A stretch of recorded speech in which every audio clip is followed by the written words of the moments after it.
ഒരേ പാർട്ടിയുടെ 2 പതിറ്റാണ്ടോളമുള്ള ഭരണത്തിന് ശേഷം നടക്കുന്ന തിരഞ്ഞെടുപ്പ്, വാശിയേറിയ പോരാട്ടം.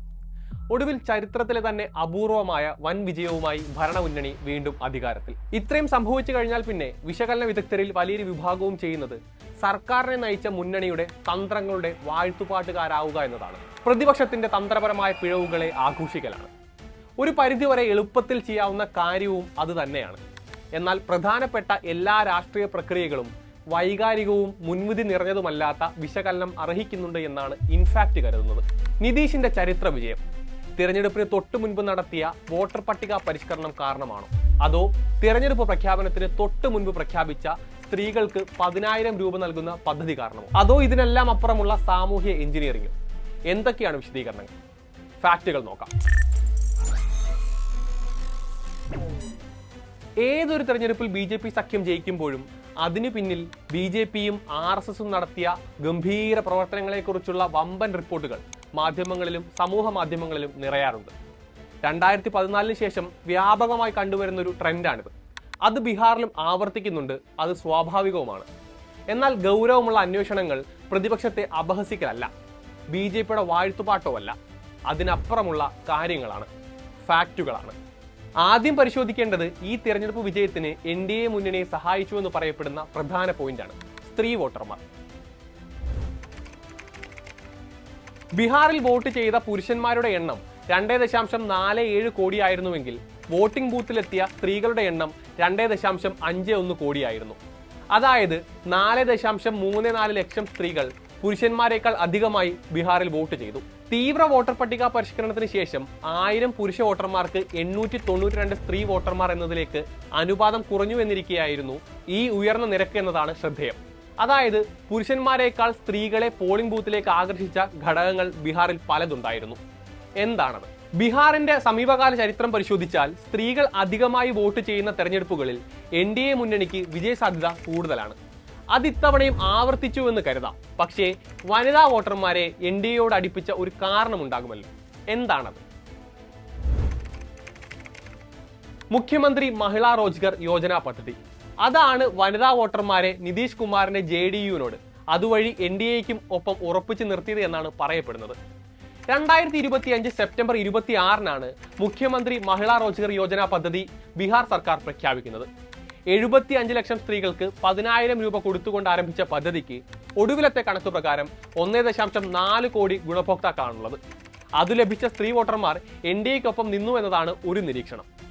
ആ നിരീക്ഷണം മുഖവിലക്കെടുത്താൽ പോലും അതിൽ തെരഞ്ഞെടുപ്പ് മര്യാദയുടെ ഒരു പ്രശ്നമുണ്ട്.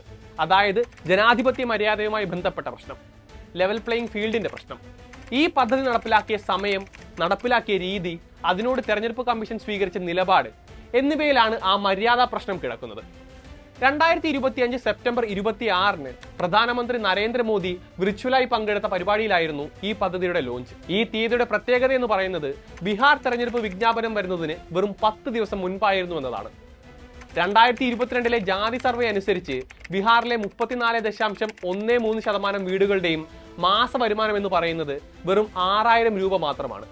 അവരുടെ ഇടയിലേക്കാണ് ഈ 10,000 രൂപ എത്തുന്നത് എന്നിടത്തായിരുന്നു ഈ പദ്ധതിയുടെ പ്രസക്തി. സംസ്ഥാന ബജറ്റിന്റെ ഏകദേശം 2.36% ചെലവിട്ടുള്ള ഒരു പദ്ധതി, അതും തെരഞ്ഞെടുപ്പ് അടുത്ത് നിൽക്കെ നടപ്പിലാക്കുന്നു. തെരഞ്ഞെടുപ്പ് പെരുമാറ്റച്ചട്ടം നിലവിൽ വന്ന ഒക്ടോബർ 6-ന് ശേഷവും പദ്ധതിയുടെ ഭാഗമായി പണം ബാങ്ക് അക്കൗണ്ടുകളിലേക്ക് എത്തി. ഒക്ടോബർ 17, 24, 31 എന്നീ തീയതികളിലെല്ലാം പദ്ധതി വിഹിതം വിതരണം ചെയ്യപ്പെട്ടു എന്നാണ് കോൺഗ്രസ് നേതാവ് അശോക് ഗെഹ്ലോട്ട് ആരോപിക്കുന്നത്. പല മാധ്യമ റിപ്പോർട്ടുകളും ഇക്കാര്യം സ്ഥിരീകരിക്കുന്നുമുണ്ട്. അതിലൊന്നാണ് ഇത്. എന്നാൽ പെരുമാറ്റച്ചട്ടം നിലവിൽ വന്ന ശേഷവും പൊതുപണം ഉപയോഗിച്ച് നടത്തിയ ഈ പദ്ധതി തെരഞ്ഞെടുപ്പ് കഴിയും വരെയെങ്കിലും നിർത്തിവെപ്പിക്കാൻ തെരഞ്ഞെടുപ്പ് കമ്മീഷൻ ബീഹാറിൽ തയ്യാറായില്ല. എന്നാൽ പല പ്രതിപക്ഷ സർക്കാരുകൾ ഭരിക്കുന്ന സംസ്ഥാനങ്ങളിലും ഇതായിരുന്നില്ല തെരഞ്ഞെടുപ്പ് കമ്മീഷന്റെ രീതി. ഇത്തരം സന്ദർഭങ്ങളിൽ തെരഞ്ഞെടുപ്പ് കമ്മീഷൻ ഇടപെടലുകൾ നടത്തിയ സംഭവങ്ങൾ സമീപ ചരിത്രത്തിലുണ്ട്. എന്നാൽ ജനാധിപത്യത്തിലെ കീഴ്വഴക്കങ്ങൾ ബാധകമാകാത്ത ഒരു സംവിധാനത്തിലേക്ക് എത്തിപ്പെട്ടതുകൊണ്ട് മാത്രം ബീഹാറിൽ ഇക്കാര്യങ്ങളൊന്നും ചോദ്യം ചെയ്യപ്പെട്ടില്ല. മുതിർന്ന മാധ്യമപ്രവർത്തകൻ രാജ്ദീപ് സർദേശായി പറയുന്നത് പൊതുപണം ഉപയോഗിച്ച് വോട്ട് കച്ചവടം നടത്തുന്ന കാഴ്ചയായിരുന്നു ബീഹാറിൽ കണ്ടത് എന്നതാണ്. ഇനി അടുത്തൊരു കാര്യം SIRുമായി ബന്ധപ്പെട്ടാണ്. SIRൽ ആകെ വെട്ടിമാറ്റപ്പെട്ടത് ഏകദേശം 68 ലക്ഷം വോട്ടുകളാണ്. എന്നാൽ സംസ്ഥാനത്തുടനീളം ഈ വെട്ടിമാറ്റലോ ഒഴിവാക്കലോ ഒരുപോലെ ആയിരുന്നില്ല നടന്നത്. വോട്ടർ പട്ടികയിൽ ഏറ്റവും കൂടുതൽ വോട്ട് വെട്ടിമാറ്റപ്പെട്ടത് സീമാഞ്ചലിലും ഭോജ്പൂരിലുമാണ്. ഏറ്റവും കൂടുതൽ വോട്ടർമാർ കൂട്ടിച്ചേർക്കപ്പെട്ടത് മഗധ് മേഖലയിലും. വോട്ടർമാരിലെ ഏറ്റക്കുറച്ചിലുകൾ പല സംശയങ്ങൾക്കും ഇട നൽകുന്നവയാണ്. സീമാഞ്ചൽ എന്ന് പറയുന്നത് RJDയുടെ വോട്ട് ബാങ്കായ യാദവർ ഉൾപ്പെടെയുള്ള പിന്നാക്ക വിഭാഗങ്ങളും മുസ്ലിം ജനസംഖ്യയും കൂടുതലായുള്ള മേഖലയാണ്. RJDയുടെ മുസ്ലിം യാദവ് സമവാക്യത്തിന് വേരോട്ടമുള്ള പ്രദേശം. 24 സീറ്റുകളുള്ള ഇവിടെ 2020 NDAക്ക് ലഭിച്ചത് 12 സീറ്റായിരുന്നുവെങ്കിൽ ഇത്തവണ അത് 14ആയി വർദ്ധിച്ചു. AIMIM എന്ന പാർട്ടി കഴിഞ്ഞ തവണത്തെ പോലെ 5 സീറ്റ് നിലനിർത്തിയപ്പോൾ മഹാസഖ്യത്തിന് 7-ൽ നിന്ന് 5-ലേക്ക് ഒതുങ്ങേണ്ടി വന്നു. 69 നിയോജക മണ്ഡലങ്ങൾ അടങ്ങുന്ന മേഖലയാണ് മഗധ് ഭോജ്പൂർ. മേഖലയിൽ NDA മുന്നിലാണ്. അവിടെ BJP 21 സീറ്റുകളിലും JDU 18 സീറ്റുകളിലും ചിരാഗ് പാസ്വാന്റെ LJP 7 സീറ്റുകളിലും RLM 3 സീറ്റുകളിലും ഹിന്ദുസ്ഥാൻ അവാം മോർച്ച 4 സീറ്റുകളുമാണ് ഇത്തവണ നേടിയിരിക്കുന്നത്. 2024 തെരഞ്ഞെടുപ്പുമായി താരതമ്യപ്പെടുത്തുമ്പോൾ BJPക്കും JDUവിനും യഥാക്രമം 12ഉം 14ഉം സീറ്റുകളുടെ നേട്ടം. അതേസമയം RJDക്ക് നഷ്ടപ്പെട്ടതാകട്ടെ 24 സീറ്റുകളും. ഇനി ദ ക്വിന്റ് എന്ന മാധ്യമ സ്ഥാപനം പുറത്തുവിട്ട ഒരു റിപ്പോർട്ട് കൂടി നമുക്ക് പരിശോധിക്കാം. അതുപ്രകാരം മഹാസഖ്യത്തിൽ NDA ഇത്തവണ പിടിച്ചെടുത്ത 75 സീറ്റുകളിൽ വെട്ടിമാറ്റപ്പെട്ട വോട്ടുകളേക്കാൾ കുറവാണ് NDAയുടെ ഭൂരിപക്ഷം. അതായത് ഈ വോട്ടുകൾ നീക്കം ചെയ്യപ്പെട്ടില്ലായിരുന്നുവെങ്കിൽ ഒരുപക്ഷെ അവിടുത്തെ ജനവിധി ഇപ്പോഴത്തേത് പോലെയാകുമോ എന്ന കാര്യം ഉറപ്പിച്ചു പറയാൻ കഴിയില്ല. ദ വയറിലെ ഒരു റിപ്പോർട്ട് പ്രകാരം 2000-ലധികം വോട്ടുകൾ വെട്ടിമാറ്റപ്പെട്ട 26 മണ്ഡലങ്ങളായിരുന്നു ബീഹാറിലുണ്ടായിരുന്നത്. 2020 ഫലമനുസരിച്ച് അതിൽ 15 എണ്ണത്തിൽ വിജയിച്ചത് മഹാസഖ്യമായിരുന്നു. എന്നാൽ 2025 എത്തുമ്പോൾ സീറ്റ് നില പാടെ മാറി മറിഞ്ഞിരിക്കുന്നു. മഹാസഖ്യത്തിന്റെ കൈവശമുണ്ടായിരുന്ന 15 എണ്ണത്തിൽ 7 എണ്ണവും NDA പിടിച്ചെടുത്തു.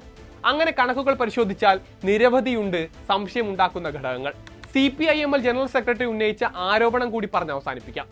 തീവ്ര വോട്ടർ പട്ടിക പരിഷ്കരണത്തിന് ശേഷം 7.42 കോടി വോട്ടർമാരായിരുന്നു ബീഹാറിലെ വോട്ടർ പട്ടികയിൽ ഉണ്ടായിരുന്നത്.